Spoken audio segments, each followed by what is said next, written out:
शेर और मच्छर की कहानी। जंगल के राजा शेर को अपनी शक्ति पर बड़ा घमंड था। वो स्वयं को सबसे शक्तिमान समझता था, इसलिए जंगल के हर जानवरों पर अपनी धौंस जमाता रहता था। जंगल के जानवर भी क्या करते, अपने प्राण सबको प्रिय थे, इसलिए न चाहकर भी शेर के सामने नतमस्तक हो जाते। एक दिन दोपहर के समय शेर एक पेड़ के नीचे सो रहा था। वहीं एक मच्छर भिनभिना रहा था, जिससे शेर की नींद में खलल पड़ रहा था।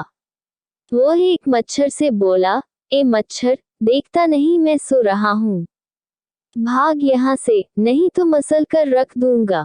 मच्छर बोला, क्षमा करे वनराज, मेरे कारण आपकी नींद में व्यवधान उत्पन्न हुआ, किंतु आप मुझे ये बात नम्रता से भी कह सकते हैं। आखिर मैं भी इस धरती का जीव हूँ। अच्छा, तो तू छोटा सा मच्छर मुझसे जुबान लड़ाएगा? और क्या गल कहा मैंने? तुम मच्छर हो ही ऐसे कि कोई भी तुम्हें यूं मसल दे। मैं तो ये बार बार कहूंगा, क्या बिगाड़ लोगे तुम मेरा? मच्छर को शेर की बात और व्यवहार बहुत बुरा लगा। वो अपने साथी मच्छरों के पास गया और उन्हें सारी बताई। सभी मच्छरों को शेर की बात चुभ गई। उन्होंने तय किया कि इस संबंध में एक बार सब मिलकर शेर से बात करेंगे। सभी मच्छर शेर के पास पहुंचे और बोले, वनराज, हमें आपसे बात करनी है, जल्दी बोलो, मुझे तुम जैसों से बात करने की फुर्सत नहीं है।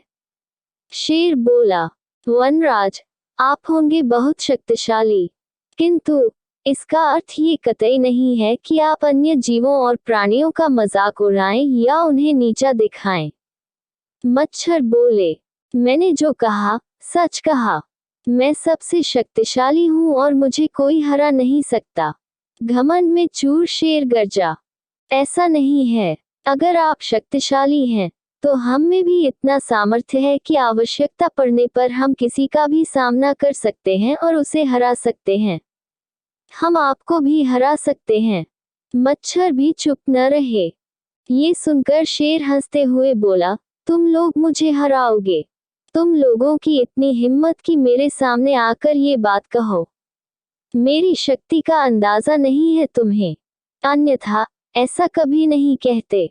अभी भी समय है, भाग जाओ यहाँ से, नहीं तो कोई नहीं बचेगा। शेर के घमंड ने मच्छरों को क्रुद्ध कर दिया। उन्होंने ठान लिया कि इस शेर को मजा चखा कर ही रहेंगे। वे सारे एकजुट हुए और शेर पर टूट पड़े। वे जगह जगह उसे काटने लगे। वह दर्द से कराह उठा। इतने सारे मच्छरों का सामना करना उसके बस के बाहर हो गया। वह दर्द से चीखता हुआ वहां से भागा, लेकिन मच्छरों ने उसका पीछा नहीं छोड़ा। वह जहां भी जाता, वे भी उसके पीछे जाते और उसे काटते। आखिरकार शेर को झुकना पड़ा। उसने हार मान ली। वह मच्छरों के सामने गिपड़ गिराने लगा, मुझे बख्श दो, मुझसे गलती हो गई, जो मैंने तुम्हें तुच्छ समझकर तुम्हारा मजाक उड़ाया और तुमसे बुरा व्यवहार किया। आज तुमने मेरा घमंड तोड़ दिया है, अब मैं कभी किसी को नीचा नहीं दिखाऊंगा। मच्छरों ने शेर को सबक सिखा दिया था, इसलिए उन्होंने उसे काटना बंद कर दिया। वे बोले, घमंडी का घमंड कभी न कभी अवश्य टूटता है। आज तुम्हारा टूटा है, घमंड करना छोड़ दो, अन्यथा एक दिन ये तुम्हें ले डूबेगा। और कभी किसी प्राणी को नीचा मत समझो, हर किसी का अपना सामर्थ्य और शक्ति होती है। शेर तौबा करते हुए वहां से भाग गया। शिक्षा, घमंडी का सिर नीचा।